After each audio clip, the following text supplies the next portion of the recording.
पवित्र आत्मा के 9 फल क्या हैं? गलातियों 5:22-23।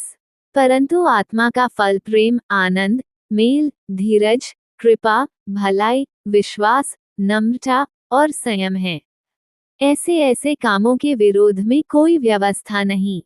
फल के रूप में अनुवादित यूनानी शब्द किसी जीवित चीज के प्राकृतिक उत्पाद को संदर्भित करता है। पौलुस ने फल का इस्तेमाल हमें पवित्र आत्मा के उत्पाद को समझने में मदद करने के लिए किया, जो हर विश्वासी के अंदर रहता है। आत्मा का फल आत्मा द्वारा उत्पन्न होता है, मसीही द्वारा नहीं। यूनानी शब्द एकवचन है, जो दर्शाता है कि फल एक एकीकृत संपूर्ण है, स्वतंत्र विशेषताएं नहीं। जैसे जैसे हम बढ़ते हैं, मसीह की सभी विशेषताएं हमारे जीवन में प्रकट होंगी। फिर भी भौतिक फलों की तरह जिन्हें बढ़ने के लिए समय की आवश्यकता होती है, आत्मा का फल हमारे जीवन में रातों रात नहीं पकता। जैसे एक सफल माली को अपने मनचाहे मीठे फल का आनंद लेने के लिए खरपतवारों से लड़ना पड़ता है, वैसे ही हमें अपने जीवन से उन पुराने पापी स्वभावों के खरपतवारों को निकालने के लिए लगातार काम करना चाहिए जो आत्मा के काम को रोकना चाहते हैं। पवित्र आत्मा हमें उन पुरानी पापपूर्ण इच्छाओं को अस्वीकार करने की शक्ति देता है। हम पाप को नहीं कह सकते हैं और पवित्र आत्मा के मार्गदर्शन का पालन करके परमेश्वर द्वारा ईमानदारी से प्रदान किए गए रास्ते को स्वीकार कर सकते हैं। जैसे जैसे हम आत्मा को अपने जीवन पर अधिक नियंत्रण देते हैं, वह हमारे अंदर और हमारे माध्यम से वह करना शुरू कर देता है जो केवल वही कर सकता है, हमें आकार देना और हमें यीशु की तरह दिखने के लिए विकसित करना। चूंकि परमेश्वर का अपने सभी बच्चों के लिए लक्ष्य यह है कि हम यीशु के समान बने। पवित्र आत्मा लगातार हमारे जीवन को पापपूर्ण स्वभाव के कार्यों से मुक्त करने और उसके बदले में अपना फल प्रदर्शित करने के लिए काम करता है। इसलिए आत्मा के फल की उपस्थिति इस बात का प्रमाण है कि हमारा चरित्र मसीह के समान बन रहा है। पौलुस ने गलातियों की पुस्तक में आत्मा के फल का वर्णन करने के लिए 9 विशेषताओं का उपयोग किया है। आइए आत्मा के फलों की सूची पर एक नज़र डालें और जानें कि उनमें से प्रत्येक का क्या अर्थ है। आत्मा का फल 1, प्रेम का फल। 1 यूहन्ना 4:7-8। हे प्रिय मित्रों, हम एक दूसरे से प्रेम रखें, क्योंकि प्रेम परमेश्वर से है। जो कोई प्रेम करता है, वह परमेश्वर से जन्मा है और परमेश्वर को जानता है। जो प्रेम नहीं करता, वह परमेश्वर को नहीं जानता, क्योंकि परमेश्वर प्रेम है। सच है, बाइबल का प्रेम, जिसे अगापे प्रेम कहा जाता है, एक विकल्प है, न कि प्रेम की मानवीय समझ जैसी भावना। ये जानबूझकर खुद को प्रेमपूर्ण तरीकों से व्यक्त करता है और हमेशा दूसरों के कल्याण की तलाश करता है। बाइबल का प्रेम देने वाले के चरित्र पर निर्भर करता है, भावना पर नहीं। उदाहरण के लिए, प्रेम प्रदर्शित करने वाला एक परिपक्व विश्वासी अपनी स्वतंत्रता का प्रयोग नहीं करेगा यदि वह कार्य किसी अन्य मसीही को किसी तरह से नुकसान पहुंचा सकता है। एक विश्वासी के रूप में प्रेम सबसे महत्वपूर्ण तत्व है। 1 कुरिन्थियों 13 में पौलुस ने चेतावनी दी कि हम दुनिया में सभी अच्छे काम कर सकते हैं, लेकिन अगर हमारे पास प्रेम नहीं है तो हम झंझनाती झांझ की तरह हैं। इसका मतलब है कि परमेश्वर के साथ हमारे आध्यात्मिक सफर में प्रेम के बिना हम कुछ भी नहीं हैं। विश्वासियों के रूप में दूसरों से वैसा ही प्रेम करें जैसा मसीह ने पहले हमसे किया था। दूसरों से प्रेम करना हमारे लिए स्वाभाविक होना चाहिए, क्योंकि हमारे अंदर परमेश्वर की आत्मा निवास करती है। आत्मा का फल 2, आनंद का फल। आशा का दाता परमेश्वर तुम्हें उस पर भरोसा रखने में सब प्रकार के आनंद और शांति से परिपूर्ण करे और पवित्र आत्मा की सामर्थ्य से तुम आशा से भरपूर होते जाओ।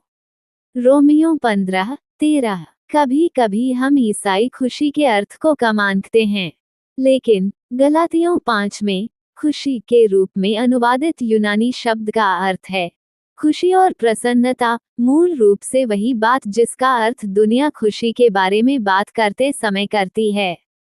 ये हमारी परिस्थितियों के आधार पर खुशी की भावना है। आनंद हमारे विश्वासियों के रूप में पुनर्जन्म लेने वाली आत्मा का एक फल है। आनंद एक ऐसा गुण नहीं है जिसे पाना हमारे लिए कठिन होना चाहिए, क्योंकि यह हमारे जीवन में स्वाभाविक होना चाहिए।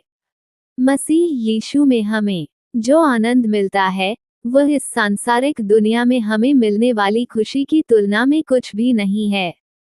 हमें हमेशा आनंदित रहना चाहिए, क्योंकि यह हमारे जीवन के लिए परमेश्वर की इच्छा है, जैसा कि 1 थिस्सलुनीकियों 5:16-18 में देखा गया है। हमें हर परिस्थिति में अपने जीवन में खुशी का प्रदर्शन करना चाहिए। कोई भी चीज हमें इतना अभिभूत नहीं कर सकती कि वो हमारी खुशी छीन ले। 1 पतरस 8:9 हमें बताता है कि भले ही हमने परमेश्वर को नहीं देखा है, फिर भी हम उस पर विश्वास करते हैं। हमारे उद्धार के परिणाम स्वरूप हमें अवर्णनीय खुशी मिलेगी।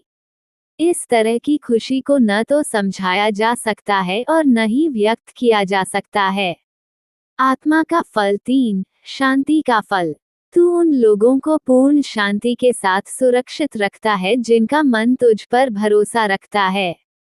यशायाह 26:3 दुनिया में बहुत शांति नहीं है। बस चारों ओर देखो। दुनिया इसे नहीं दे सकती, क्योंकि दुनिया उस व्यक्ति को नहीं जानती जो शांति है। लेकिन जिनके भीतर शांति की आत्मा है, उनके लिए मसीह की आंतरिक शांति संभव है, चाहे हमारी परिस्थितियां कैसी भी हों। यूहन्ना 14:27 हमें बताता है, मैं तुम्हें शांति देता हूँ, अपनी शांति तुम्हें देता हूँ। मैं तुम्हें वैसी शांति नहीं देता जैसी दुनिया देती है। अपने दिलों को परेशान न होने दें और डरो मत।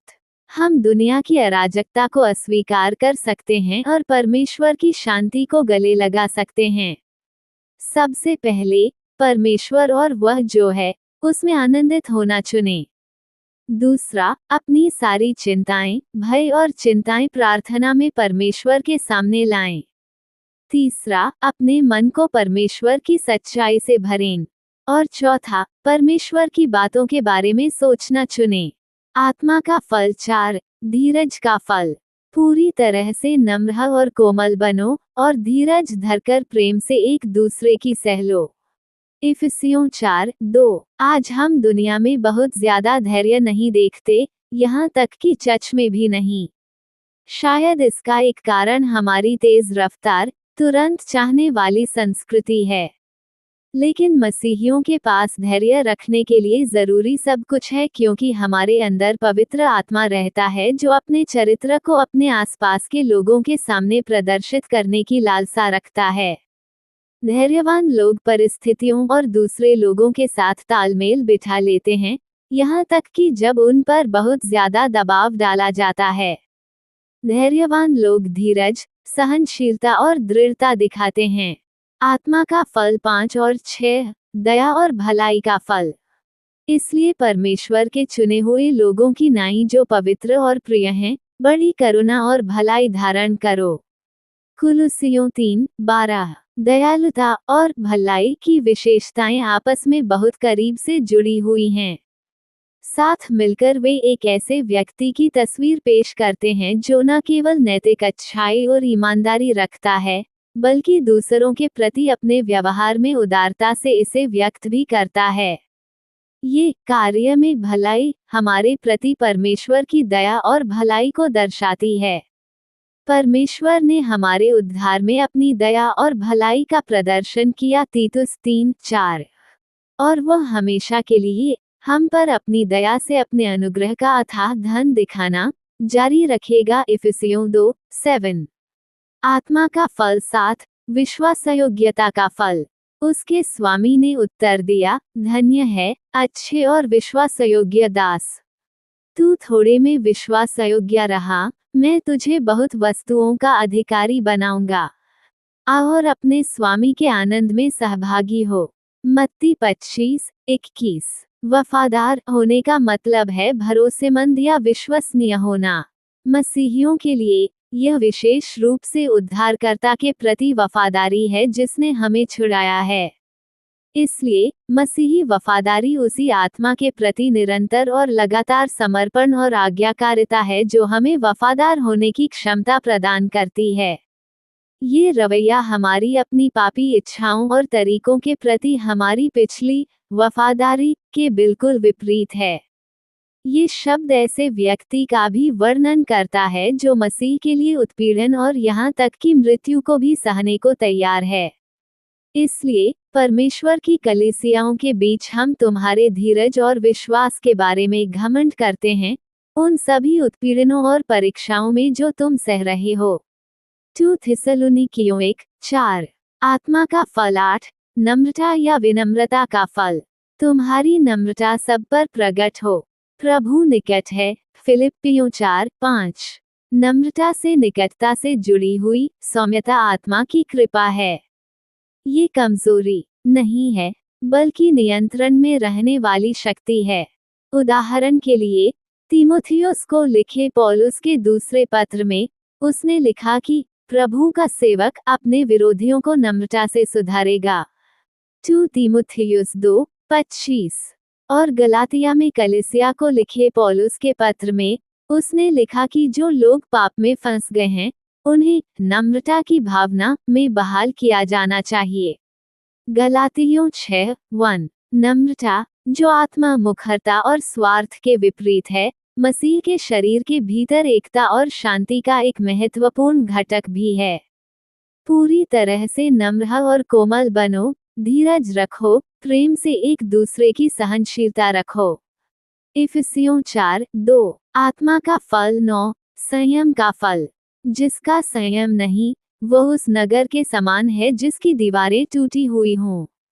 नीतिवचन 25:28। आत्मा के फल के बारे में पौलुस के वर्णन में अंतिम विशेषता हमें गलातियों 5:19-21 में शरीर के कामों की उसकी सूची की ओर वापस ले जाती है।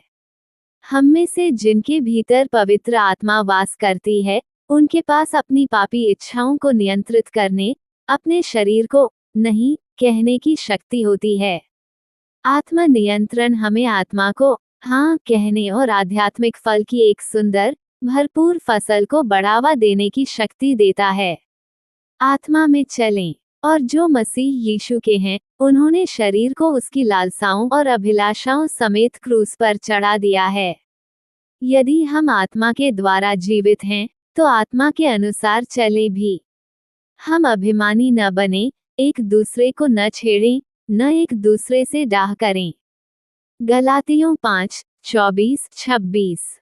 ध्यान देने योग्य बातें। 1. विश्वासियों के रूप में हमें आत्मा के फल के अनुसार जीवन जीना चाहिए और गलातियों 5:19-21 में बताए गए शरीर के सभी फलों से दूर रहना चाहिए। 2. जब आप स्वयं को परमेश्वर की इच्छा के अधीन कर देते हैं तो आत्मा के फल के अनुसार जीवन जीना आसान हो जाता है। 3. परमेश्वर का आत्मा हमारे अंदर वास करता है और हमारे अंदर उसकी आत्मा का परिणाम वह फल है जो हम उत्पन्न करते हैं। 4. आत्मा के केवल 5 फलों को सक्रिय करना ही पर्याप्त नहीं है, बल्कि उनके अनुसार चलना भी आवश्यक है। 5. आत्मा के फल का प्रयोग केवल रविवार को ही नहीं बल्कि हर दूसरे दिन किया जाता है। 6. आत्मा के फल के अनुसार चलना ये दर्शाता है कि आप परमेश्वर के वचन का आदर करते हैं। निष्कर्ष, याद रखें कि आप परमेश्वर की संतान हैं और आपके अंदर परमेश्वर की आत्मा वास करती है, इसलिए आप अपने जीवन में आत्मा के फल उत्पन्न कर सकते हैं। परमेश्वर हमसे प्रेम करता है और चाहता है कि हम शरीर के सभी फलों से दूर रहें और आत्मा के फलों से जीवन जिएं।